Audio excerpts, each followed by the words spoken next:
In this video guide, we'll provide you with instructions that will help you to remove pop-ups that are related to the site adsshield.net.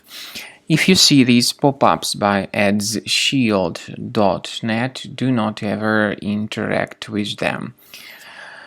I recommend you to be very careful.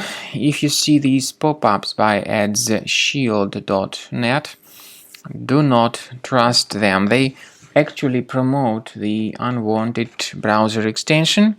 The pop-ups indicate that this extension may help you to block advertisements, but in reality this particular extension actually operates as adware itself. Instead of blocking ads, it shows its own advertisements. So what I recommend you to do right away is remove any unwanted extensions from your Google Chrome if they were mistakenly added. Access the menu, go to More Tools, choose Extensions. So disable and remove any third-party extensions if you find them. I would also recommend that you research the system with Combo Cleaner Antivirus. It will help you to detect and remove all other threats from your computer.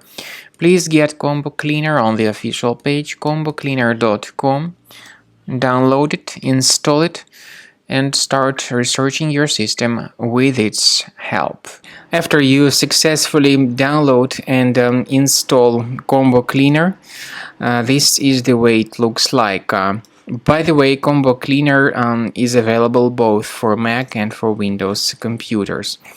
Combo Cleaner is initially in the trial mode, so click on Start Combo Scan button. First of all, the program should update its anti-malware database for proper detection and removal of any malware.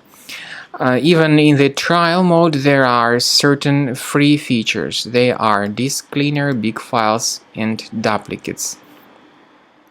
Even these three free features will help you to essentially improve the performance and the general speed of your computer. Combo Cleaner is powerful enough to detect and delete threats like adware, browser hijackers, ransomware, all sorts of unwanted pop-ups, browser redirections, online scam, and other threats. At the end of the scanning, you will see the full summary of all the threats which were found. You will be able to know their locations, but I recommend that you consider upgrading to Premium as the best solution to keep your computer free of any other threats.